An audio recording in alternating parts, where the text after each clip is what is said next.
Hello students, I am Dr. Manju Bala Yadav, Associate Professor in Chemistry, Government College, Kota. आज हम simple harmonic oscillator model के बारे में पढ़ेंगे। इससे पहले हमने वाइब्रेशनल स्पेक्ट्रा के बारे में पढ़ा। डिफरेंट जो है वाइब्रेशनल जो रेडिएशंस हैं, डिफरेंट जो आईआर रेडिएशंस हैं, वो किस प्रकार से वाइब्रेशनल स्पेक्ट्रा जो है उससे हमें मिलता है। तो आज हम जो basic principle of vibrational spectroscopy है कि जो मॉलिक्यूल्स हैं वो एब्जॉर्प्शन ऑफ आईआर रेडिएशन, उसके बाद वो एसएचएम यानी कि सिंपल हार्मोनिक ऑसिलेटर की तरह जो है वो मतलब उस मॉडल पे हम देखेंगे कि उसी प्रकार से वो वाइब्रेट करते हैं जैसे कि सिंपल हार्मोनिक ऑसिलेटर मॉडल में वाइब्रेशन होता है।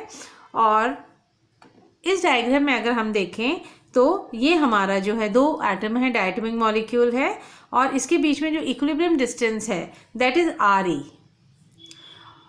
तो अगर सपोज हमने ये बॉल के रूप में इनको माना है और जो हमारा बॉन्ड है वो स्प्रिंग के रूप में उसको माना है, तो जो कि स्ट्रेच हो सकती है या कंप्रेस हो सकती है। अब अगर हम इसको स्ट्रेच करते हैं इस बॉन्ड को, तो ये बॉन्ड जो है वो जो डिस्टेंस हो जाता है, दोनों इंटरन्यूक्लियर जो डिस्टेंस है दोनों एटम्स के बीच का जो डिस्टेंस है वो कितना हो गया, R हो गया। ठीक है। अब यानी कि जो डिस्प्लेसमेंट जो नॉर्मल था RE, इक्विलिब्रियम जो डिस्टेंस था बिटवीन द टू एटम्स, उससे जो है यहाँ पर x1 और x2 जो है वो ज़्यादा डिस्प्लेसमेंट हो गया है। और फोर्स जो एक्ट करेगा इस डिस्प्लेसमेंट को रोकने के लिए वो हमारा F1 और F2 है। इसी प्रकार से हम दूसरा केस लें अगर कॉम्प्रेशन का, जिसमें कि हमने जो हमारा बॉन्ड था वो कॉम्प्रेस हो गया है, तो उसको वापस से ओरिजिनल शेप में लाने के लिए जितना फोर्स लगाना पड़ेगा वो F1 और F2 होगा। और जो डिस्प्लेसमेंट अब हुआ है वो मतलब towards shorter internuclear distance x1 and x2 जो है वो डिस्प्लेसमेंट हुआ है। तो जो फोर्स है और जो डिस्प्लेसमेंट है वो दोनों ऑपोजिट डायरेक्शंस में हैं, इसलिए हम कहते हैं जो force which is acting to restore it to the original shape वो किसके प्रोपोर्शनल होगा, डेल x, यानी कि चेंज इन डिस्प्लेसमेंट के, जो कि चेंज इन बॉन्ड डिस्टेंस है वो जिसको कि हम डिस्प्लेसमेंट बोलेंगे, और ये ऑपोजिट डायरेक्शन में होगा इसलिए माइनस डेल एक्स। अब हमेशा प्रोपोर्शनैलिटी साइन को अगर हम जो है उस इज इक्वल टू में बदलते हैं इक्वल टू में, तो हमको एक कांस्टेंट लगाना पड़ता है। यहाँ पे जो कांस्टेंट है वो k है, और k जो है वो फोर्स कांस्टेंट है। k क्या है, फोर्स कांस्टेंट है, जो कि हमको बताता है कि हमारा जो बॉन्ड है वो कितना स्ट्रॉन्ग है। तो F किसके बराबर हो गया, माइनस K डेल एक्स के बराबर हो गया। ठीक है बच्चों। और नेगेटिव साइन हम क्या कह रहे हैं कि force is opposite to the displacement, that is why negative sign is coming. और जो K है that is a force constant, वो क्या मेजर करता है, it measures the stiffness of the bond. अब हमारी जो पोटेंशियल एनर्जी इस केस में होगी वो कितनी हो जाएगी, हाफ kx²। ठीक है।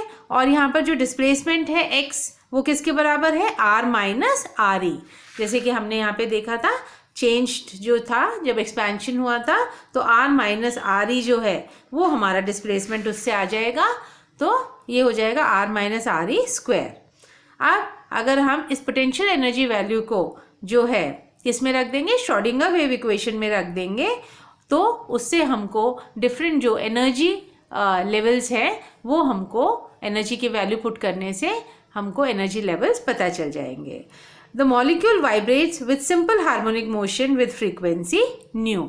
और जो मॉलिक्यूल है वो वाइब्रेट जो कर रहा है सिंपल हार्मोनिक मोशन में, उसकी जो फ्रीक्वेंसी है वो क्या है, W omega upon 2π, and that is 1/2π K upon mu under the root.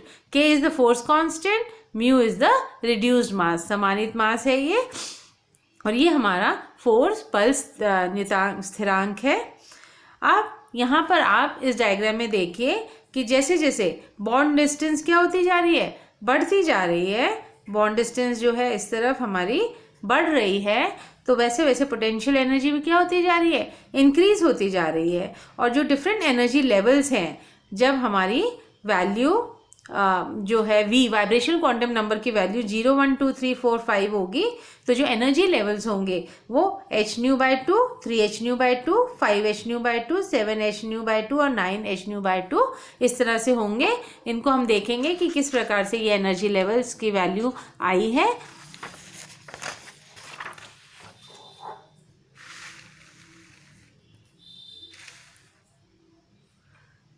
अब हम कह रहे हैं कि जो हमारी पोटेंशियल एनर्जी वैल्यू थी उसको हम applying quantum mechanical treatment and application of Schrödinger wave equation we find vibration of molecule is quantized। जब हमने वो वैल्यू श्रोडिंगर वेव इक्वेशन में रखी और मैकेनिकल जो हमारा क्वांटम मैकेनिकल ट्रीटमेंट है वो हमें बताता है कि जो वाइब्रेशन ऑफ द मॉलिक्यूल है वो क्वांटाइज्ड है, यानी कि कोई भी वैल्यू हम उसमें नहीं ले सकते, कुछ वैल्यूज़ के ऊपर ही ये वाइब्रेशन होगा। और ये EV का मान जो है V + ½ hν के बराबर जो है वो आता है। ठीक है बच्चों, तो पोटेंशियल एनर्जी की वैल्यू श्रोडिंगर वेव इक्वेशन में रखने से जो EV की वैल्यू हमारी आती है वो V + ½ hν आती है। अब यहाँ पर आपको क्लियर होना चाहिए कि V जो है वो वाइब्रेशनल क्वांटम नंबर है, H जो है वो प्लैंक्स कांस्टेंट है और ये न्यू जो है वो फ्रीक्वेंसी है जिससे कि मॉलिक्यूल वाइब्रेट कर रहा है और ये वैल्यू जो है वो जूल्स में है। ठीक है, वाइब्रेशनल क्वांटम नंबर की वैल्यू 0 1 2 3 कुछ भी हो सकती है। तो जब हम इस केस में V का मान जो है 0 रख देते हैं तो EV का मान क्या हो जाएगा, ½ hν हो जाएगा। ठीक है, और इसको हम क्या बोलते हैं, ये जो हमारी EV = ½ hν है, this is called the 0 point energy. यानी कि 0 पॉइंट एनर्जी क्या होती है, हम कह रहे हैं जो वाइब्रेशनल क्वांटम नंबर जो है 0 हमने रख दिया है तब भी जो है वैल्यू हमारी EV की 0 नहीं आ रही है, कुछ हमको वैल्यू मिल रही है, ½ hν मिल रही है। इसका मतलब हम कहते हैं कि जो मॉलिक्यूल बिल्कुल रेस्ट पे है, at absolute 0 some amount of vibration is present. Molecule में थोड़ी मात्रा में जो वाइब्रेशन है हमेशा ही रहेगा और इस कॉरस्पॉन्डिंग एनर्जी को हम 0 पॉइंट एनर्जी बोलते हैं।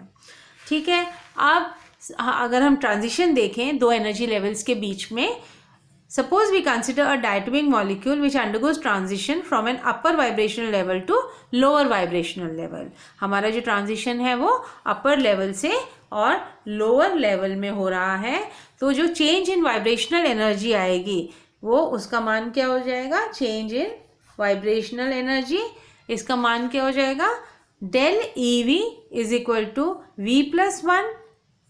यानी कि हमारा जो फॉर्मूला था EV = V + ½ उसमें हमने V की जगह क्या रख दिया, V + 1 रख दिया। ठीक है बच्चों, तो यहाँ पे आपका V + 1 + ½ ये हायर एनर्जी लेवल है into hν minus V + ½ hν ये लोअर लेवल है। आपका ट्रांजिशन जो है अपर लेवल से लोअर लेवल आ रहा है, यानी कि V + 1 से V में आ रहा है। ठीक है, तो अब इसको अगर हम सॉल्व करेंगे तो हमारे पास क्या आ जाएगा, V इसको हम खोलेंगे तो माइनस V -½ और hν जो है कॉमन है तो V कट जाएगा, ½ कट जाएगा, तो हमारा EV del EV का मान जो है यानी कि जो चेंज है दोनों एनर्जी लेवल्स के बीच में वो hν के बराबर आ जाएगा। तो दो जो कॉन्जिक्यूटिव जो एनर्जी लेवल्स हैं, जो साथ की जो एनर्जी लेवल्स हैं वो इक्वली स्पेस्ड होंगी। और अब इस फॉर्मूला में हम अगर V का मान जो है क्या रख दें, V का मान जो है वो हम जब 0 रखते हैं तो हमने देखा था कि हमारा EV का जो फॉर्मूला था वो V + ½ hν था। इससे हमने एनर्जी लेवल्स जो है हम अपना कैलकुलेट करते हैं। जब हमने V का मान 0 रख दिया था तो हमारा ½ hν आ गया था। अब अगर हम इसकी जगह क्या रख देते हैं, 1 रख देते हैं तो हमारा फॉर्मूला क्या है, EV = V + ½ hν। तो अब हमने इसमें V का मान क्या रख दिया, 1 रख दिया। 1 रखने से क्या हो जाएगा, 3/2 hν और 2 रख दिया तो 5/2 hν और 3 रख दिया तो 7/2 hν और V = 4 है तो 9/2 hν। तो इसमें हमने देखा कि हमारा जो डायग्राम था इस डायग्राम को अब आप देखिए, जब हमारे वाइब्रेशनल क्वांटम नंबर ये V है, वाइब्रेशनल क्वांटम नंबर, जब इनका मान 0 1 2 3 4 है तो हमको जो एनर्जी लेवल्स मिलते हैं वो hν/2, 3hν/2, 5 7 9 hν/2 मिलते हैं। और इन दोनों जो ट्रांजिशंस के बीच की जो एनर्जी डिफरेंस है वो हमेशा क्या होता है, hν होता है, जिसको हमने hν0 लिखा है। ठीक है, तो इस प्रकार से हम मॉलिक्यूल को क्या मानकर चल रहे हैं, एक सिंपल हार्मोनिक ऑसिलेटर की तरह मान रहे हैं कि वो जो है अपनी इक्विलिब्रियम एक्सिस के ऊपर जो है वाइब्रेट करता जाता है और एट एब्सोल्यूट ज़ीरो भी वो थोड़ी सी मात्रा उसमें वाइब्रेशन की रहती है। और किस प्रकार से जो है जब IR रेडिएशन मॉलिक्यूल एब्जॉर्ब करता है तो मॉलिक्यूल जो है वो वाइब्रेट करने लगता है इक्विलिब्रियम एक्सिस पे, और किस प्रकार से हमको डिफरेंट एनर्जी लेवल्स मिलते हैं और किस प्रकार से उनमें ट्रांजिशन होता है। अब बच्चों हम आगे बढ़ते हैं कि सिलेक्शन रूल क्या है। हमने पहले भी कहा था कि कोई भी वैल्यूज़ नहीं हो सकती हैं, है ना, कुछ जो हैं वो सेलेक्टेड वैल्यूज़ में ही ट्रांजिशन पॉसिबल होगा। तो वो सेलेक्टेड वैल्यू क्या है, उनको हम क्या बोलते हैं, सिलेक्शन रूल। और सिलेक्शन रूल क्या है, ∇V = ±1। प्लस हमने पहले भी बताया है कि जब भी एब्जॉर्प्शन होता है तो वो प्लस हम बोलते हैं और माइनस है तो एमिशन स्पेक्ट्रा बोलते हैं। ठीक है, तो ±1 का क्या मतलब है कि एक एनर्जी लेवल का बस ट्रांजिशन होगा, 0 से 1, 1 से 2, 2 से 3। तो अब हम बात करते हैं प्योर वाइब्रेशनल स्पेक्ट्रम की। हम आगे देखेंगे कि वाइब्रेशनल रोटेशनल स्पेक्ट्रम भी होता है, पर पहले हम प्योर वाइब्रेशनल स्पेक्ट्रम को देखें, जिसमें कि केवल क्या हो रहा है, मॉलिक्यूल वाइब्रेट हो रहा है। और ये जो है केस, ये सिर्फ किस में मिलता है, लिक्विड्स में मिलता है। अगर हम गैसेस में ये देखेंगे तो गैसेस में पॉसिबल नहीं है, उसमें हमको वाइब्रेशन होगा तो साथ में रोटेशनल मोशन जरूर होगा। पर अगर लिक्विड्स है तो वहाँ पर जो इंटरेक्शन है मॉलिक्यूल्स का आपस में, जो इंटरेक्शन है मॉलिक्यूल्स का, it do not allow the rotation excitation. उसमें रोटेशन एक्साइटेशन जो है नहीं होता है इन केस ऑफ लिक्विड्स। जब आपस में मॉलिक्यूल्स जो इंटरेक्ट करते हैं तो रोटेशन एक्साइटेशन नहीं होता है। और बच्चों आपको ये भी पता होना चाहिए कि हमने पहले भी बताया था कि जहाँ डायपोल मोमेंट चेंज होगा वहीं पर हमको वाइब्रेशनल स्पेक्ट्रा मिलेगा। तो होमोन्यूक्लियर जो डायटोमिक मॉलिक्यूल्स हैं लाइक H2O2 N2, ये IR इनएक्टिव होंगे, इनमें कोई डायपोल मोमेंट चेंज नहीं होगा। जबकि हेट्रोन्यूक्लियर जो डायटोमिक मॉलिक्यूल हैं जैसे आपका HCl है, हेट्रो जो न्यूक्लियर डायटोमिक मॉलिक्यूल्स हैं HBr है, HI है ना, ये सब जो है IR एक्टिव होंगे। अब अगर हम एक न्यूमेरिकल देखें फोर्स कांस्टेंट के ऊपर, calculate the force constant for HCl bond. हमारे को HCl बॉन्ड दिया हुआ है और हमसे कहा जाता है कि इसका फोर्स कांस्टेंट यानी कि कितना स्ट्रॉन्ग HCl बॉन्ड है ये बताइए। तो हम और इसका जो न्यू बार की वैल्यू दे रखी है वो 2890 सेंटीमीटर इनवर्स है, जो कि फंडामेंटल एब्जॉर्प्शन स्पेक्ट्रम फ्रीक्वेंसी है। ठीक है, अब बच्चों हमें पता है कि हमने जो फॉर्मूला देखा वो न्यू का क्या देखा, 1/2 पाई K/μ√। ठीक है, ये हमारी क्या थी, फ्रीक्वेंसी का मान था। पर ये वैल्यू किस में थी हमारी, ये वैल्यू जो है हमने किस में लिखी थी इसकी, ये वैल्यू जो है अगर हम इसको सेंटीमीटर इनवर्स में चेंज करना चाहते हैं तो किस प्रकार से करेंगे, हमने पहले भी आपको बताया है C = μ है ना। और आपका जो है वो क्या हो जाएगा, 1/λ क्या हो जाएगा, इट विल बी C/μ। अगर हमको क्या निकालनी है, 1/λ की वैल्यू निकालनी है तो 1/λ यहाँ हो जाएगा और μ/c हो जाएगा।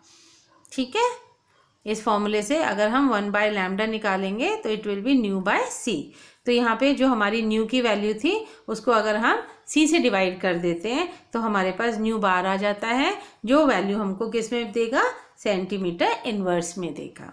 ठीक है, क्योंकि बेटा वाइब्रेशनल जो फ्रीक्वेंसी हैं वो हम ज़्यादातर सेंटीमीटर इन्वर्स में ही पढ़ते हैं, तो हम जो फॉर्मूला लेते हैं वो 1/2πc/k/μ लेंगे।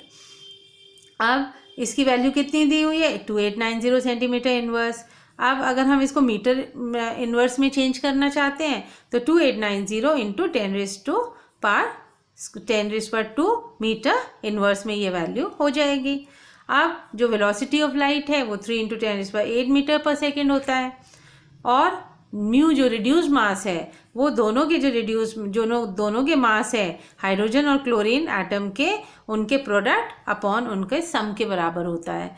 तो बच्चों जो हाइड्रोजन का है वो हम क्या लेते हैं 0.001 upon the Avogadro's number, into HCl का लेते हैं वो कितना होता है 0.0355 अपॉन एवोगैड्रोस नंबर, और नीचे जो है अपन इनका जो है सम ले लेंगे। ठीक है, तो यानी कि हमने जो है हाइड्रोजन और क्लोरीन के जो मासेस हैं उनको हमने रख दिया है, और ये वैल्यूज़ आपकी किस में है, ये वैल्यूज़ आपकी जो हैं वो केजी में है। ठीक है, हाइड्रोजन को हम कितना लिखते हैं, हम लगभग उसका 1 ग्राम मानते हैं उसको, है ना, हाइड्रोजन एटम को। Cl को कितना मानते हैं 35.5 ग्राम मानते हैं। तो अगर हम उसका मान जो है केजी में कन्वर्ट कर देंगे तो क्या हो जाएगा, ये 1 × 10⁻³ और इसका 35.5 × 10⁻³। ठीक है, तो इस प्रकार से ये हमको केजीज़ में वेट मिल जाएंगे। तो हमने यहाँ पर केजीज़ में वेट जो है वो पुट किए हुए हैं। अब हम आगे अपने फॉर्मूला में इनको पुट कर देंगे। तो हमारा फॉर्मूला क्या कहता है, फॉर्मूला है हमारा ये किसका मान आ गया, रिड्यूस मास का मान जो है ये आ गया।